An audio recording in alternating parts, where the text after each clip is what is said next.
Assalamualaikum warahmatullahi wabarakatuh. Perkenalkan, nama saya Mauludia Ekarnevia, NIM 1908 1030 1090. Saya ingin menjelaskan mengenai pengertian profesi.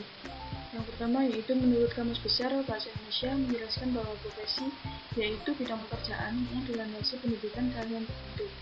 Kemudian yang kedua yaitu menurut Brooks tahun 2004 menjelaskan bahwa profesi adalah suatu kombinasi fitur, kewajiban, dan hak yang semuanya ditingkai dalam seperangkat nilai-nilai profesional yang umum. Kemudian yang ketiga yaitu menurut Sony Veras tahun 1998 yang menjelaskan bahwa profesi adalah pekerjaan yang dilakukan sebagai nafkah hidup dengan mengandalkan keahlian dan keterampilan yang tinggi dengan melibatkan komitmen pribadi yang mendalam. Dari ketiga pengertian tersebut dapat kami simpulkan bahwa profesi adalah suatu pekerjaan yang memerlukan pengetahuan dan keahlian keterampilan tinggi yang diperoleh melalui pendidikan formal ataupun pelatihan secara langsung. Profesi memerlukan komitmen moral yang tinggi. Selain itu, profesi juga berdampak luas bagi kepentingan masyarakat umum karena mampu memberikan penghasilan bagi penyandang profesi untuk hidup layak. Kemudian, bisnis sebagai profesi. Bisnis dapat dianggap sebagai profesi karena telah sesuai dengan definisi dan ciri-ciri suatu profesi, yaitu yang pertama, profesi adalah pekerjaan, dan di dalam bisnis terdapat banyak jenis pekerjaan. Kemudian, yang kedua, sebagian besar jenis pekerjaan di dalam perusahaan, terutama yang dilaksanakan oleh jajaran manajemen, menuntut pengetahuan dan keterampilan tinggi, baik melalui pendidikan formal maupun pelatihan. Kemudian yang ketiga yaitu profesi menuntut penerapan kaidah moral atau etika yang sangat ketat. Begitu pula di dalam bisnis, saat ini telah kita sadari bahwa semua pelaku bisnis, khususnya manajemen, harus memiliki tingkat kesadaran moral yang tinggi. Kemudian yang keempat adalah tuntutan kaidah moral yang tinggi menjadi keharusan dalam bisnis. Mengapa demikian? Karena pengalaman membuktikan bahwa perilaku para pelaku bisnis menentukan kinerja perusahaan yang akan berpengaruh besar bagi kehidupan ekonomi masyarakat dan negara. Kemudian, yaitu prinsip-prinsip etika bisnis. Yang pertama, prinsip-prinsip etika menurut Cox Roundtable, yaitu prinsip tanggung jawab bisnis. Maksudnya adalah perusahaan menghasilkan barang dan jasa untuk menciptakan kemakmuran bagi masyarakat secara luas, bukan hanya terbatas untuk kepentingan stakeholder para pemegang saham saja. Kemudian prinsip kedua yaitu dampak ekonomis dan sosial dari bisnis. Maksudnya di sini adalah kegiatan bisnis tidak semata mencari keuntungan ekonomi saja, tetapi juga mempunyai dimensi sosial dan perlunya menegakkan keadilan dalam setiap praktik bisnis mereka. Kemudian yaitu prinsip perilaku bisnis, yaitu menekankan pentingnya membangun sikap kebersamaan dan sikap saling percaya. Kemudian sikap menghormati aturan, yaitu perlunya dikembangkan perangkat hukum dan aturan yang berlaku secara multilateral dan diharapkan semua pihak dapat tunduk dan menghormati hukum atau aturan multilateral tersebut. Kemudian prinsip dukungan bagi perdagangan multilateral, yaitu merupakan prinsip yang memperkuat prinsip kedua agar semua pihak mendukung perdagangan global dalam mewujudkan satu kesatuan ekonomis dunia. Kemudian prinsip sikap hormat bagi lingkungan alam. Maksudnya adalah kesadaran semua pelaku bisnis akan pentingnya bersama-sama menjaga lingkungan bumi dan alam dari berbagai tindakan yang dapat memboroskan sumber daya alam atau mencemarkan dan merusak lingkungan hidup. Kemudian, prinsip menghindari operasi yang tidak etis. Jadi, dalam prinsip ini mewajibkan semua pelaku bisnis untuk mencegah tindakan-tindakan yang tidak etis, seperti penyuapan, pencucian uang, kemudian korupsi, dan praktik-praktik tidak etis lainnya. Kemudian, prinsip-prinsip etika bisnis menurut Sony Veras. Yang pertama yaitu prinsip otonomi. Dalam prinsip otonomi ini menunjukkan sikap kemandirian, kebebasan, dan tanggung jawab. Kemudian yang kedua, prinsip kejujuran, yaitu menanamkan sikap bahwa apa yang dipikirkan adalah yang dikatakan, dan apa yang dikatakan adalah apa yang dikerjakan. Kemudian yang ketiga yaitu prinsip keadilan, yaitu menanamkan sikap untuk memperlakukan semua pihak secara adil, yaitu suatu sikap yang tidak membeda-bedakan dari berbagai aspek. Kemudian prinsip saling menguntungkan, yaitu menanamkan kesadaran bahwa dalam berbisnis perlu ditanamkan prinsip win-win solution. Artinya, dalam setiap keputusan dan tindakan bisnis harus diusahakan agar semua pihak merasa diuntungkan. Kemudian, prinsip integritas moral, maksudnya adalah prinsip untuk tidak merugikan orang lain dalam segala keputusan dan tindakan bisnis yang diambil. Kemudian yaitu prinsip etika bisnis menurut Lawrence, Weber, dan Post tahun 2005. Yang pertama yaitu kejujuran, yang kedua pegang janji, maksudnya di sini adalah dapat memegang janjinya dan dapat menepati janjinya. Kemudian yang ketiga membantu orang lain, yang keempat menghormati hak orang lain. Kemudian prinsip etika bisnis menurut Lewis tahun 2006. Yang pertama adalah martabat atau hak, yang kedua kewajiban, yang ketiga kewajaran, dan yang keempat adalah keadilan. Kemudian adalah etika lingkungan hidup. Yang pertama adalah isu lingkungan hidup. Maksudnya adalah hubungan dan keterkaitan antara manusia dengan alam dan pengaruh tindakan manusia terhadap kerusakan lingkungan. Pertumbuhan ekonomi global saat ini yang tulang punggung oleh perusahaan-perusahaan berskala besar telah memulai mengancam eksistensi bumi. Sebagaimana yang dikatakan oleh Bartens tahun 2001, pertumbuhan ekonomi global saat ini telah memunculkan 6 persoalan lingkungan hidup, yaitu akumulasi bahan beracun, efek rumah kaca, kerusakan lapisan ozon, hujan asam, deforestasi dan penggurunan, serta kematian bentuk-bentuk kehidupan. Kemudian yang kedua adalah akumulasi bahan beracun. Jadi maksudnya di sini adalah pabrik-pabrik yang bekerja sama ini umumnya membuang limbahnya ke dalam saluran-saluran yang pada akhirnya mengalir ke sungai-sungai dan laut. Hal ini membuat sungai dan laut menjadi tercemar. Selain itu, bukan hanya laut dan air saja yang tercemar, tetapi udara di sekitar kita juga mulai tercemar, terutama di kota-kota besar yang tercemar oleh asap hitam yang mengandung gas beracun yang keluar dari knalpot berbagai merek dan jenis kendaraan bermotor. Kemudian yang ketiga yaitu efek rumah kaca. Para ahli mengatakan bahwa salah satu penyebab terjadinya pemanasan global adalah akibat efek rumah kaca. Hawa panas yang diterima bumi dari sinar matahari terhalang dan terperangkap tidak dapat keluar dari atmosfer bumi oleh partikel-partikel gas polutan atau yang sering disebut dengan gas rumah kaca. Kemudian yang keempat adalah kerusakan lapisan ozon. Penyebab utama dari kerusakan lapisan ozon ini adalah gas polutan yang disebut chlorofluorokarbon atau CFC. Bila CFC tidak dapat dikendalikan lagi, maka gas polutan CFC ini akan semakin banyak memenuhi lapisan ozon, sehingga dapat membahayakan kehidupan di bumi dari sinar ultraviolet yang dipancarkan oleh sinar matahari. Bahaya radiasi sinar ultraviolet ini antara lain bisa menyebabkan kanker kulit, penurunan sistem kekebalan tubuh, katarak, serta kerusakan bentuk-bentuk kehidupan di laut dan di daratan. Kemudian adalah hujan asam. Hujan asam timbul dari munculnya asap tebal yang berwarna hitam pekat yang kemudian menyatu dengan udara dan awan.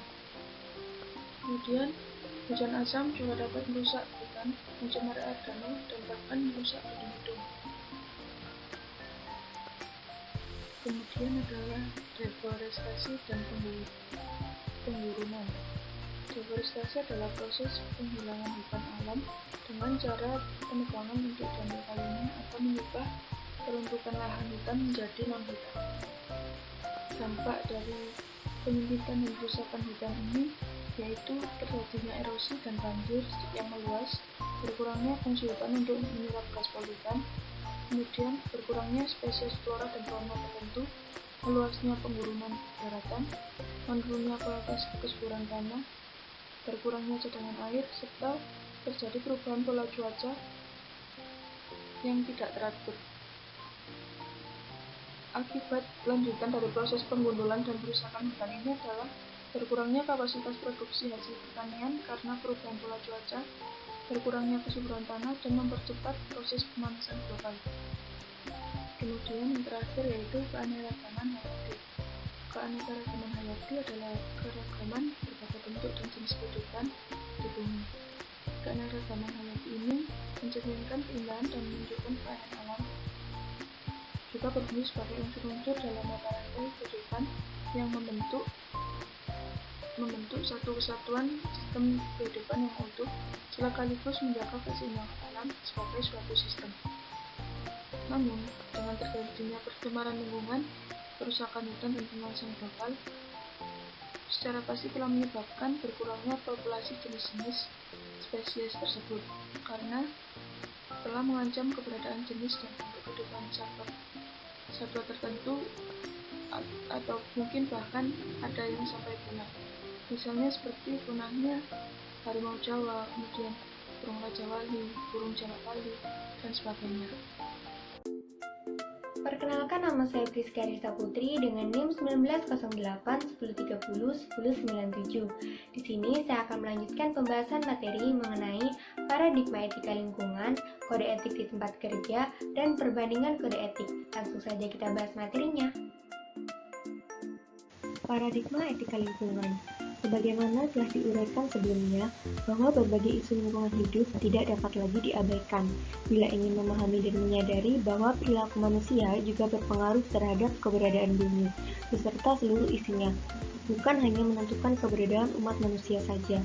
Sehubungan dengan hal ini, ada beberapa paradigma yang berkembang dalam memahami etika dalam kaitannya dengan isu lingkungan hidup. Yang pertama, yaitu etika kepentingan generasi mendatang.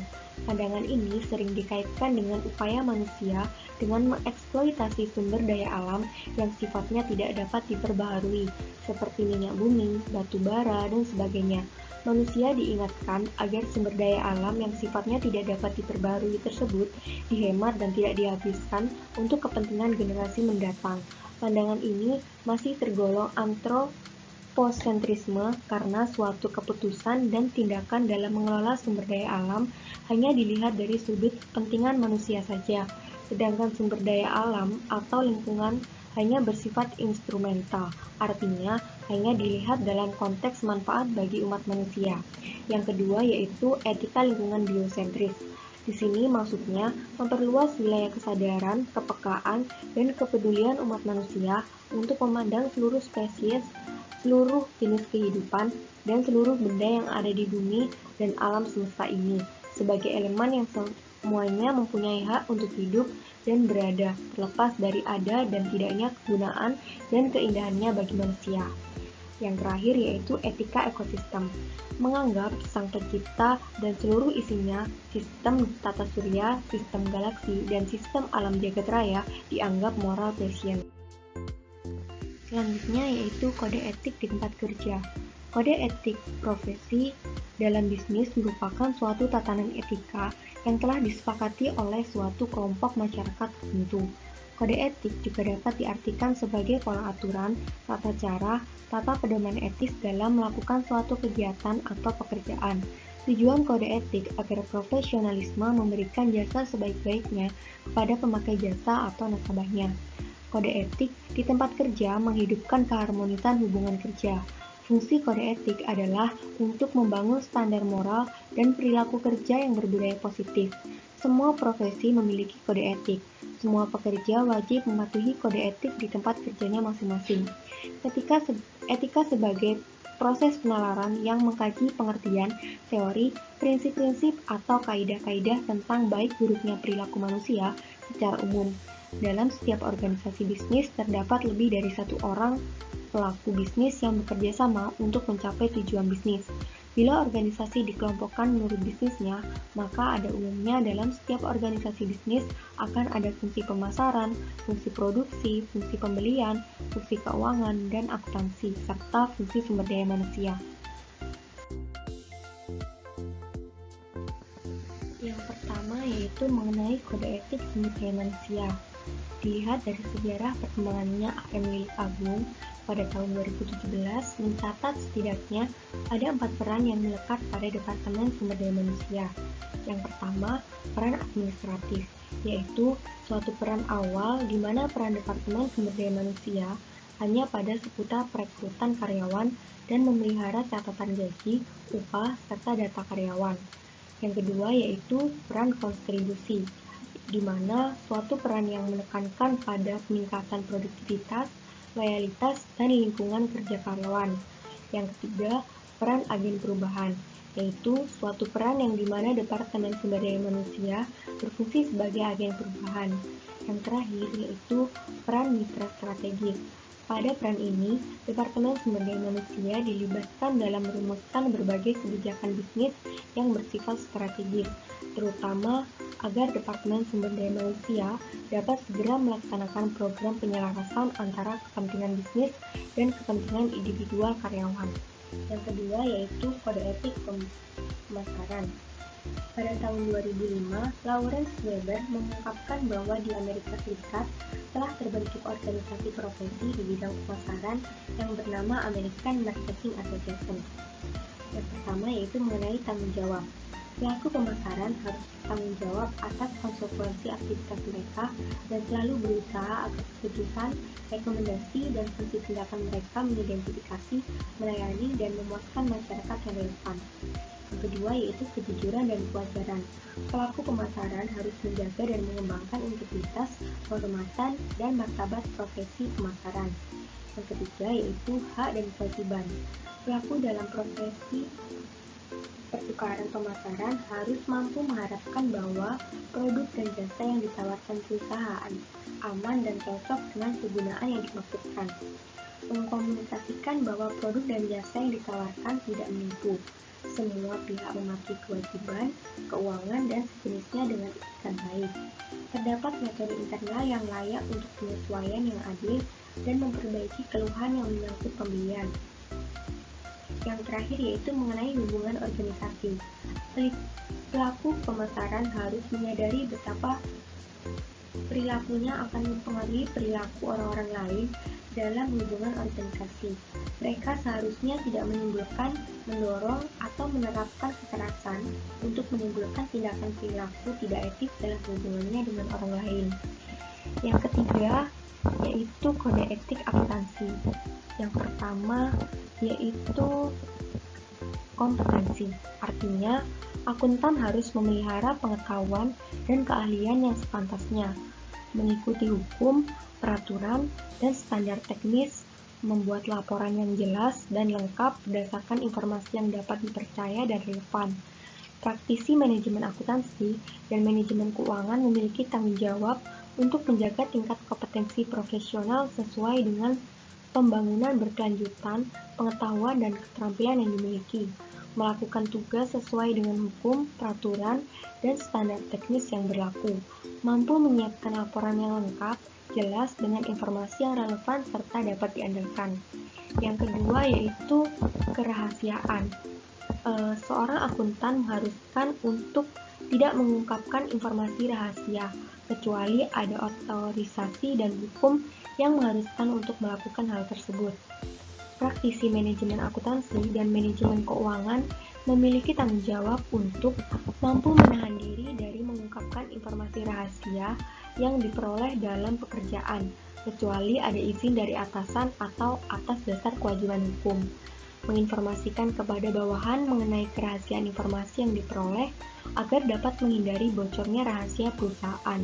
Hal ini dilakukan juga untuk menjaga pemeliharaan kerahasiaan. Selanjutnya, menghindari diri dari mengungkapkan informasi yang diperoleh untuk kepentingan pribadi maupun kelompok secara ilegal melalui pihak ketiga. Kemudian, yaitu integritas. Mengharuskan untuk menghindari konflik of interest. menghindari kegiatan yang dapat menimbulkan prasangka terhadap kemampuan mereka dalam menjunjung etika.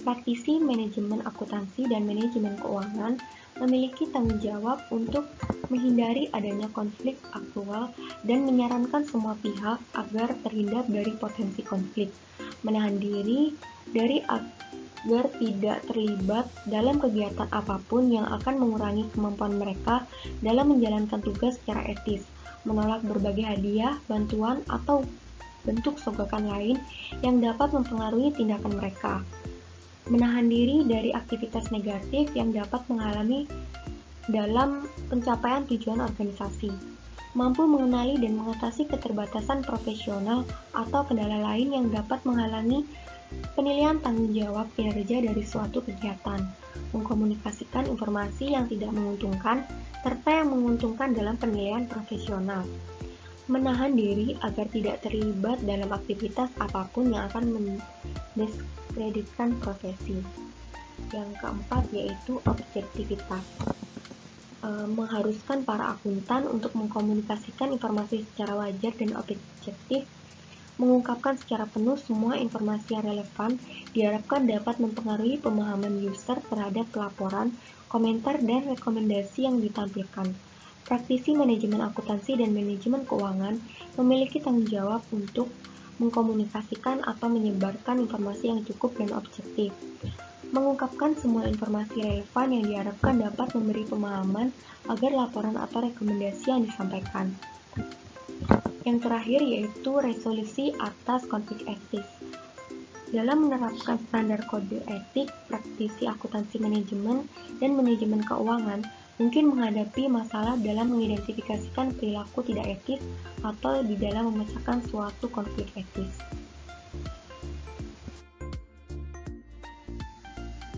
Selanjutnya yaitu kode etik keuangan. Nah, di sini kenapa ada kode etik keuangan? Karena semakin banyak dan semakin sering terdengar berita atau isu skandal pelanggaran etika di bidang keuangan yang melibatkan seperti oknum pejabat dalam bidang keuangan.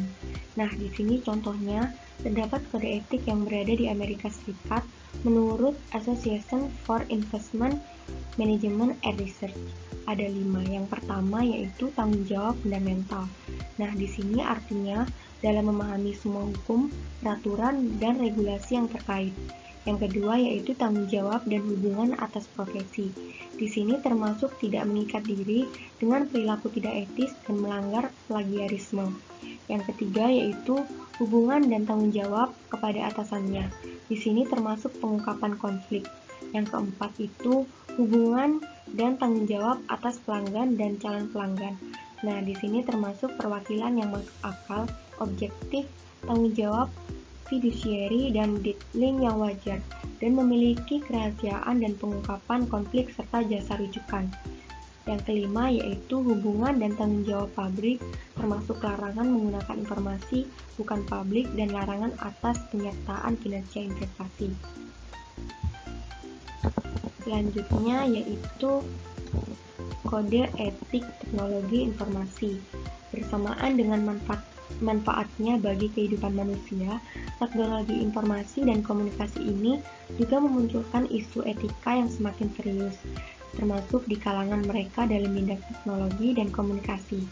Nah, contohnya yaitu kode etika yang berada di Amerika Serikat, yaitu Association for Computing Machinery.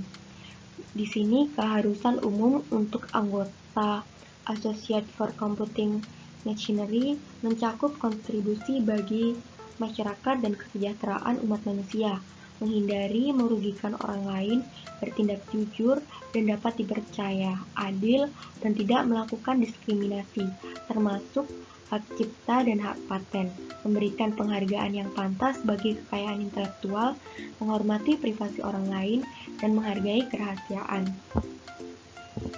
Yang terakhir yaitu kode etik fungsi lainnya. Nah, di sini diharapkan semua karyawan pada semua fungsi di perusahaan dapat bersikap profesional, yaitu menguasai bidang ilmu dan keterampilan teknis pada bidangnya, serta mempunyai sikap dan perilaku etis, ketaatan dalam mematuhi kode etika yang telah ditetapkan oleh perusahaan akan menentukan kualitas sumber daya manusia yang ada dalam perusahaan.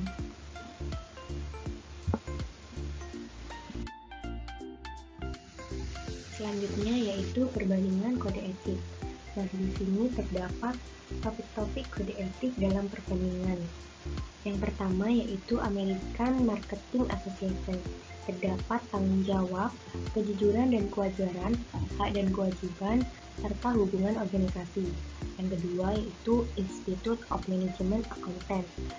Yang pertama ada kompetensi, integritas, kerahasiaan, objektivitas, dan resolusi atas konflik etis. Yang ketiga yaitu Association for Investment Management and Research.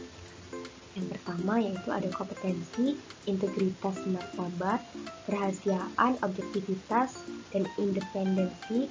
Dan yang terakhir yaitu ada kehati-hatian, larangan menggunakan informasi non-publik. Yang terakhir yaitu ada Association for Computing Machines.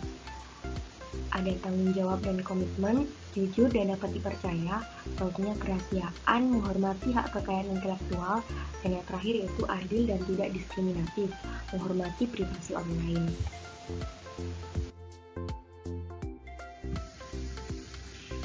Selanjutnya yaitu beberapa konsep yang muncul dalam pedoman kode etis suatu profesi. Yang pertama yaitu ada integritas. Banyak yang menginterpretasikan integritas sama dengan kejujuran. Meski sebenarnya konsep integritas lebih luas dari konsep kejujuran, kejujuran hanya merupakan salah satu unsur yang membangun integritas seseorang. Pertama, utuh dan tidak terbagi. Menyiratkan bahwa seorang profesional memerlukan kesatuan dan keseimbangan antara pengetahuan, keterampilan, dan perilaku etis. Kedua, menyatu menyiratkan bahwa seorang profesional secara serius dan purna waktu dalam menekuni profesinya sekaligus juga menyenangi pekerjaannya. Yang ketiga, kokoh dan konsisten, menyiratkan pribadi yang berprinsip, percaya diri, tidak mudah goyah, dan tidak mudah terpengaruh orang lain. Pandangan lain dikemukakan oleh Julian M. dan Alfred pada tahun 2007, yang mengatakan bahwa integritas merujuk pada segala hal yang membuat seseorang bisa dipercaya. Dengan menyimak kedua pandangan di atas, dapat disimpulkan bahwa integritas menyiratkan pengertian keutuhan atau keseimbangan, menjadi dasar atau fondasi membangun kepercayaan, serta meliputi banyak atribut atau kualitas terkait untuk membangun karakter atau pribadi utuh. Dengan demikian, integritas merupakan dasar penegakan etika karena jika integritas sudah melekat menjadi sifat seseorang, maka atribut-atribut lainnya sudah dengan sendirinya menjadi bagian dari karakternya. Kemudian yang selanjutnya yaitu whistleblowing. Bila dilihat dari arti katanya, whistle berarti fluid dan blowing artinya meniup. Sehingga whistleblowing sebenarnya berarti meniup fluid. Namun yang sesungguhnya dimaksudkan dengan whistleblowing dalam konteks etika adalah tindakan yang dilakukan oleh seseorang atau beberapa orang karyawan untuk membocorkan kecurangan, entah yang dilakukan oleh perusahaan atau atasannya kepada pihak lain. Namun, bila tindakan pembocoran ini sudah dilakukan kepada masyarakat atau orang di luar perusahaan, maka tindakan ini disebut external whistleblowing. Dalam kode etik keempat profesi di atas, memang tidak dijumpai istilah whistleblowing secara eksplisit, namun khusus dalam kode etik akuntan manajemen ditemukan topik resolusi konflik etis. Dalam topik ini sebenarnya diatur tata cara atau prosedur pelaporan bila seorang akuntan manajemen menghadapi dilema etis atau pelanggaran etis yang dilakukan oleh karyawan lain atau oleh atasan yang bersangkutan. Hal ini sebenarnya mengatur tindakan yang berhubungan dengan whistleblowing, baik yang bersifat internal maupun eksternal. Kemudian selanjutnya yaitu kompetisi. Kompetisi berarti kecakapan dan kemampuan dalam menjalankan suatu pekerjaan atau profesinya. Orang yang kompeten berarti orang yang dapat menjalankan pekerjaannya dengan kualitas hasil yang baik. Yang terakhir yaitu objektivitas dan independensi. Objektif berarti sesuai tujuan, sesuai sasaran, tidak berat sebelah, selalu didasarkan atas fakta atau bukti yang mendukung. Independensi mencerminkan sikap tidak memihak, serta tidak dibawa pengaruh atau tekanan pihak tertentu dalam mengambil keputusan dan tindakan. Dalam profesi akuntan publik, istilah independensi dikelompokkan menjadi dua golongan, yaitu independent in fact dan independent in appearance. Independent in fact artinya secara mental yang bersangkutan bersifat independen, sedangkan independent in appearance artinya menurut pandangan orang lain, terutama dilihat dari sudut pandang hubungan secara fisik yang bersangkutan, diragukan independensinya, walaupun menurut secara mental yang bersangkutan tetap bersifat independen.